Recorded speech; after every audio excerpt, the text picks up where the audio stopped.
ගැටලුවක් දුන්නට පස්සේ අපි කියන කම්ප්ලෙක්ස් ප්‍රොබ්ලම් එකක් අපි කුඩා කුඩා කොටස් වලට වෙන් කරගන්නවා. කවුරු හරි අහුවොත් ඇයි අපි මේ කුඩා කුඩා කොටස් වලට වෙන් කරගන්නේ? අපිට මේක විසඳන්න ලේසි. ප්‍රශ්නයක් කුඩා කුඩා කොටස් වලට වෙන් කරගත්තොත් අපිට විසඳන්න ලේසි. අපිට තේරුම් ගන්න ලේසි. අපිට තවත් කෙනෙකුට විස්තර කරන්න ලේසි. right? අපිට ඊට පස්සේ ඇනලයිස් කරන්න ලේසි. right? ඒකේ අදහස් කරන්නේ when you given a complex problem, we are going to divide or decompose into set of sub problems. So this is what exactly you see in the diagram. So if you ask me why we are doing this, it's easy to solve, easy to understand, easy to describe, and easy to analyze. සංකීර්ණ ප්‍රශ්නයක් දුන්නාට පස්සේ අපි වියෝජනය කරත් ගැටලු උපගැටලු විදිහට අපිට එක වෙන් කරගන්න පුළුවන්. ඇයි එහෙම කරන්නේ? මම විසඳන්න පහසුයි, අවබෝධ කරගන්න පහසුයි, විස්තර කරන්න පහසුයි සහ විශ්ලේෂණය කරන්න පහසුයි. මේ විශ්ලේෂණය කියන එක මම පුතට ඉස්සරහට කතා කරනවා. අපිට පුළුවන් ඒක මොනවද අපේ ආදාන මොනවද අපේ ප්‍රතිදාන කොහොමද ආදාන ප්‍රතිදාන බවට පරිවර්තනය කරන්නේ? මෙන්න මේකට තමයි විශ්ලේෂණය කියලා කියන්නේ. So what we call analysis is identifying inputs, output, and how to convert input into output. හරි පුතේ. අපි දැන් ඕක තව පොඩි උදාහරණයක් කියමු. දැන් අපි හිතමු පුතාලට ගැටලුවක් දීලා තියෙනවා 5 වැඩි කරනවා 6න් එකතු කරනවා 4න් බෙදනවා 2කින්. පුතාලා ගණිතේ මූලික සංකල්ප වලින් දන්නවා මෙහෙම තිබ්බහම අපිට මුලින්ම ගුණිතය සිද්ධ කරන්න පුළුවන්. හරි ගුණ කරන්න පුළුවන්. ඊට පස්සේ අපිට එකතු කරන්න පුළුවන්. ඒ ගුණිතෙන් එන උත්තරයත් එක්ක එකතු කරන්න පුළුවන්. අවසානට අපිට බෙදන්න පුළුවන්. ඒ කියන්නේ මේ සංකීර්ණ ගණිත කැඩුවලුව අපිට පියවර විදිහට එහෙම නැත්නම් කුඩා කොටස් වලට වෙන් කර ගන්න පුළුවන්. මේකම තමයි අපි අදහස් කරන්නේ ගැටලුවක් කොටස් වලට වෙන් කරනවා කියන්නේ. So when you are given a complex problem, we will divide into what we call sub problems, right? Decomposed into sub problems. එතකොට මේ සම් එක අපි කොටස් තුනකට decompose කරලයි මේ අන්තිම උත්තරය අරගෙන තියෙන්නේ. හරි. දැන් මේ වැඩේ කරන්න අපිට යම් සටහන් කිරීමක් අවශ්‍ය වෙනවා. එතකොට පුතේ අපි පරිගණකයේ කිසියම් ක්‍රම ලේඛනයක් ලියන්න ගියොත් අපිට ඒක යම් විදිහට දක්වන්න වෙනවා. ප්‍රශ්නේ මොකද්ද මේ විසඳුම කියන එක. So when you are given a problem and when you want to create a code for the problem, then we have to represent in some way. So this is how we can represent using flowcharts. තොර අපි මේ ගැලීම් සටහන් කියලා කියනවා. ගැලීම් සටහන් වලින් අපිට මේ පරිගණක ඇල්ගොරිතම නිර්මාණයේදී එන විවිධ දත්ත ව්‍යුහයන් අපිට මේ විදිහට දක්වන්න පුළුවන්. We call it in English, we call it control structures. So there are 3 control structures: sequence, selection, and repetition. අපි ඒකටම සිංහල මීඩියම් එකකින් පොතේ ගියොත් පුතාලට පේනවා මේ ඇල්ගොරිතම් කියලා කියන්නේ ගැටලුවක් විසඳීමේ මූලික පියවර අපි ග්‍රැෆික්ස් වලින් රූපමය ආකාරයට හඳුනා ගැනීම. ඒතර මේකේ ක්‍රම 3ක් තියෙනවා. අපි කියනවා sequence අනුක්‍රමය, selection තේරීම, repetition පුනර්කරණය කියලා.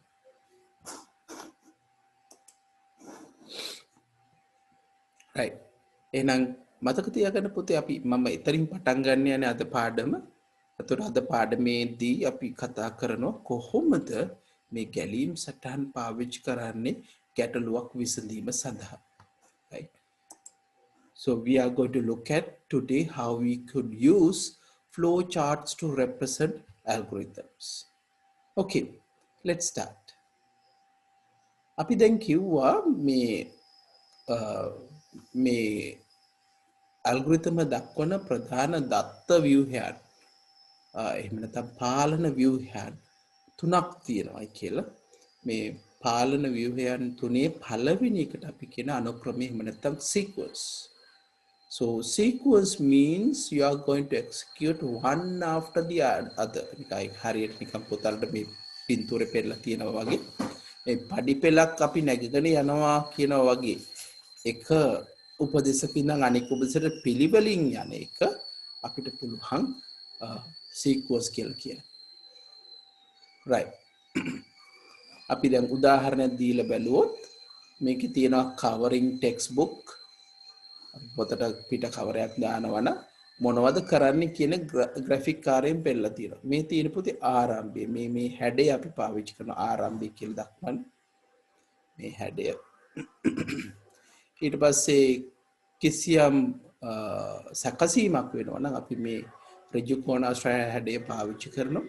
there මුලින්ම කියලා තියෙනවා cut paper required to cover the textbook. So if you are going from start to stop, so what you are going to do when you are covering a book, so you cut the paper and then you cover the textbook. Place the textbook on the paper, fold the outer cover inwards, paste the inside close to the edge of the outer cover, label your textbook in front of for identification. So we can identify, we are going to execute exactly one after the other. So if you are going to solve a problem in a sequence, then it comes under sequence. අපි ඒකම පොතේ සිංහලෙන් තියෙන කොහොමද කියලා බලුවොත් අපි කියන ආරම්භයකින් තමයි පටන් ගන්න. අපි පිට කවරයක් තමයි දාන්න යන්නේ. මුලින්ම පිට කවරේට ඕන කොලේ කපා කරගන්නවා. ඊට පස්සේ කොලය මත පොත තියා ගන්නවා. පොතේ පිට කවරේ ඇතුල් පත්තට නවනවා. පිට කවරේ ධාරයට ආසන ඇතුල් පත්ත අලවනවා. පොත හඳුනාගෙන නම ලේබලයක් ඉදිරිපස්ස අලවනවා. පුතලට පේනවාද මේ හැම එකක්ම එකකට පස්සේ එකක් තමයි තියෙන්නේ. මේකට අපි සීක්වන්ස් කියලා කියනවා. හරි? අපි දැන් බලමු පුතේ කොහොමද මේක graphics මගේ අර වැඩසටහන පාවිච්චි කරලා මුලින්ම අදින්නේ මම මේ ඇතුළ අදින්න යන්නේ නැහැ. නමුත් අපිට එකින් එක යන්න පුළුවන් මම පෙන්නන කොහොමද කරන්න කියලා. හොඳයි. මේ වැඩසටහන පුතාලට ඉන්ටර්නෙට් එකෙන් තියෙන එකක්. මේක වෙබ්සයිට් එකක් තියෙනවා පුතේ creately.com කියලා. පුතාලට try කරලා බලන්න පුළුවන්. මම ඒකේ flow charts වලට යනවා. මම මුලින්ම start and end කියලා පටන් ගන්නවා. right මෙන්න පළවෙනි එක. මම start කියන එකෙන් පටන් ගත්තා. ඔන්න ආරම්භය තියෙනවා. ඊට පස්සේ මම කිව්වා මේ sequence වල අදහස තමයි පුතේ එකකට පස්සේ එකක් කියන එක. එකකට පස්සේ එකක්. එතකොට මෙන්න අපේ process එක තියෙනවා. හරි. We have the process. එතකොට මේක පළවෙනි task එක කියලා හිතමු. මම කියන task 1. හරි. එතකොට මේ task 1 ගත්තාම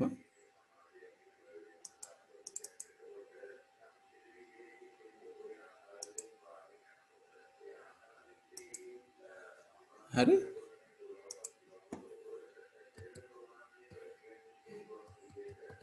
හරි. ඔන්න මම task 1 කියලා ගත්තා. මේකෙම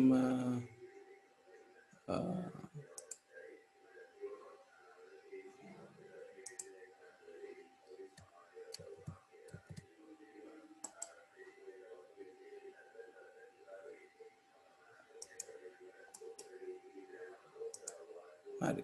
මම තව එකක් ගත්තොත් ඔන්න තව එකක් ගන්නවා. මම ඒක පුතේ කියන task 2 දෙවෙනි එක. හරි. ඊට පුතාලට පේනොත් මේක පිළිවෙලට යනවා නම් ආරම්භයේ ඉඳන් අවසානයේ වෙනකම්. තව එකක් ගන්නවා.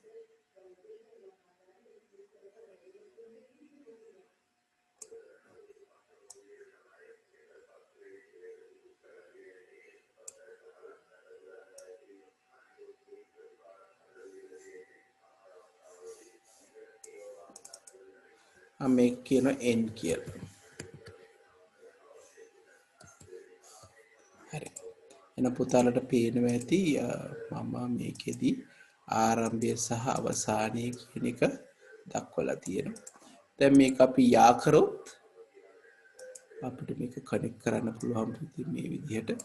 මේවට අපි කියන ෆ්ලෝ ලයින්ස් කියලා. ෆ්ලෝ ලයින්ස් කියන එකේ අදහස ගැලීම අපි දක්වනවා දිශාගතව කොහොමද වෙන්නේ කියන එක. right. ඊට පස්සේ තව ඊළඟ එක ගැලීමෙන් දක්වන ටාස්ක් 1 වල ඉඳන් අපි ටාස්ක් 2 වලට එනවයි කියන එක. අවසාන කරන්න අපි සම්බන්ධ කරන මේ අවසාන එක එන්ඩ් එකත් එක්ක. එනම් පුතාලට පේනවා ඇති මෙන්න මේ ආකාරයට අපි ගැලීම් සටහන අඳින්නේ.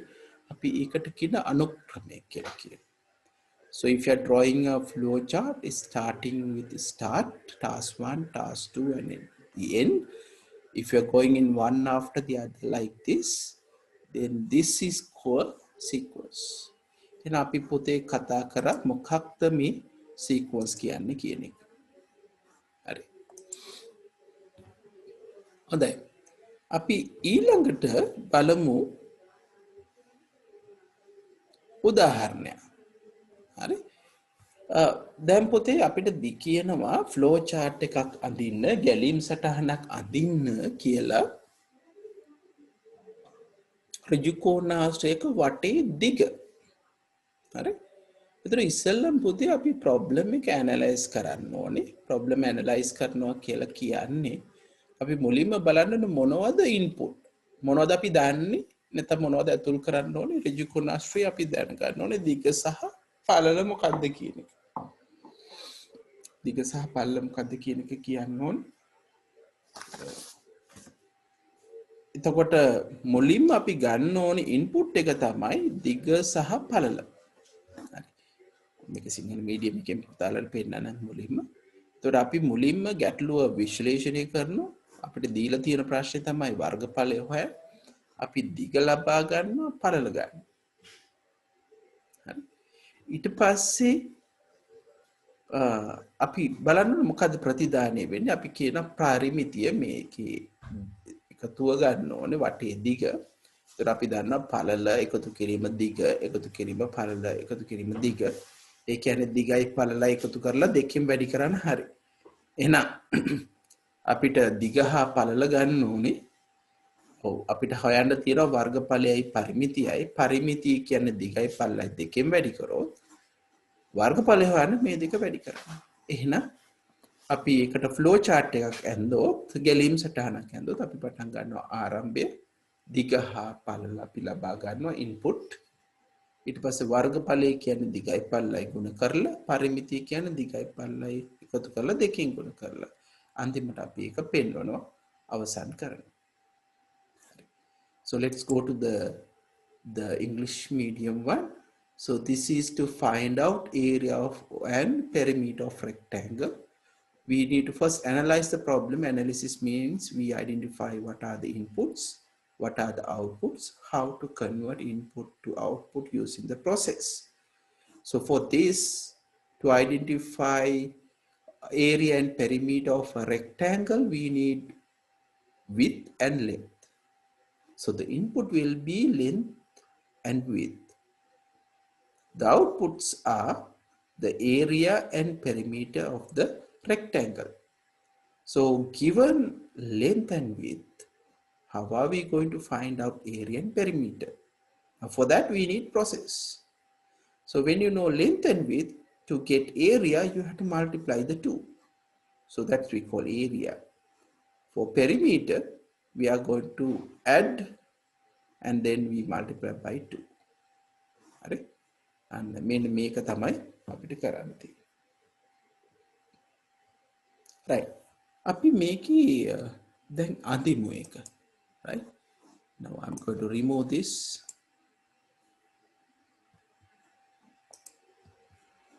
මුලින්ම මම යනවා පොතේ මම කිව්වා මේක මම පාවිච්චි කරන tool එක creately කියන tool එක පොතේ. ඒ creately කියන tool එකේ වෙබ්සයිට් එක තියෙනවා පුතාලට ගිහලා try කරන්න පුළුවන්. මම මුලින්ම පටන් ගන්නවා ආරම්භය.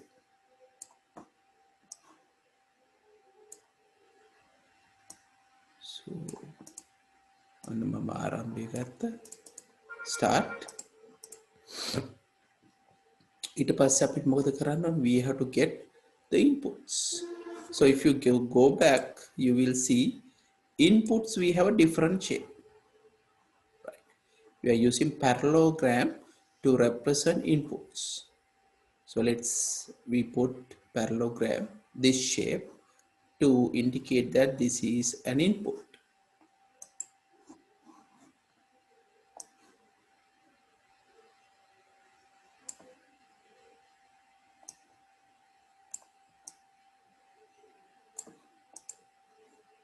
We type get length and width. So this is the input, right? That's the first step.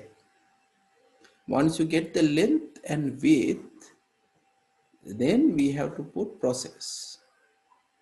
What do you mean by process? What are we going to do? So in this particular case, we have to find out the area of the rectangle.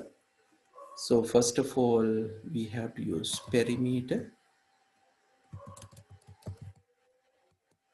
So perimeter means we'll get length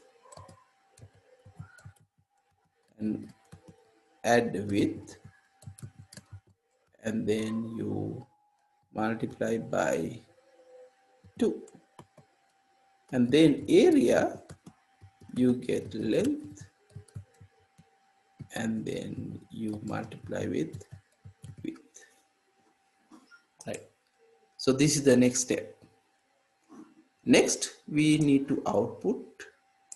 So if you go back here, you will see we need to output.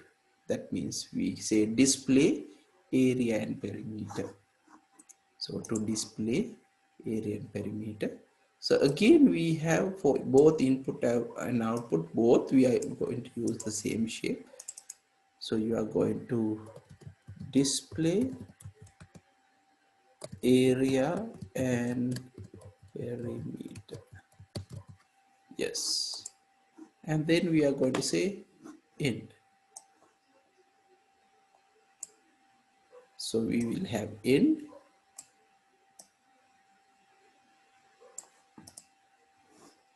Like this.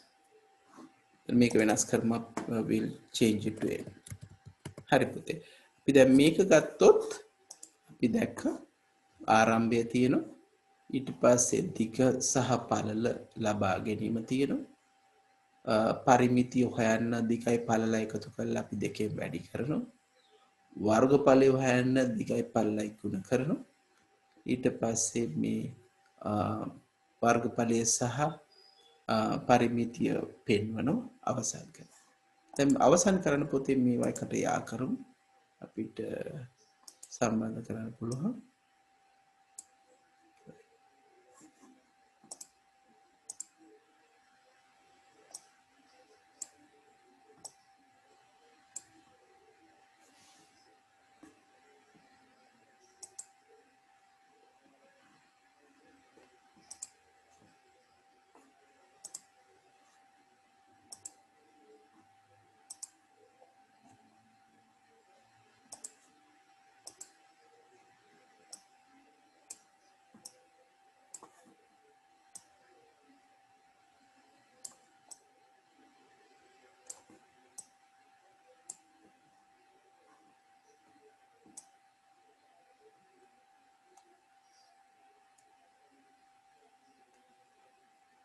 හොඳයි.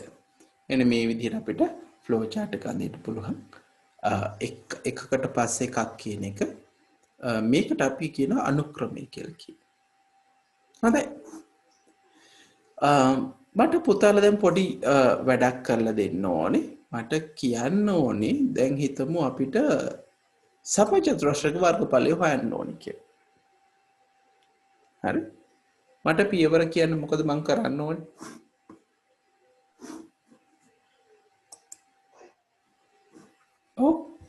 අපි මොකද කරන්න ඕනේ පුතේ මේකේ?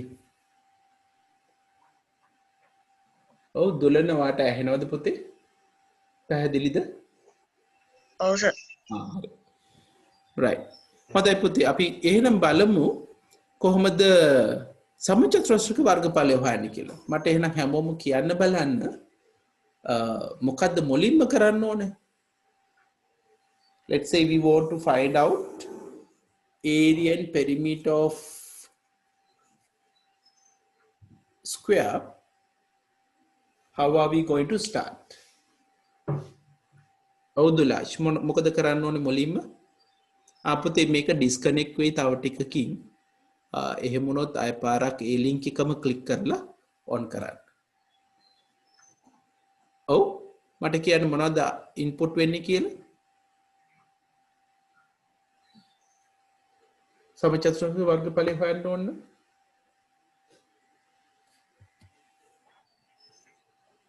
ඔව් පුතේ. දැන් අපිට ඍජු කෝණාශ්‍රක නම් දිගපල්ල දෙකම තියෙනවා. For rectangle we need both length and width. For a square what do we need? Yenula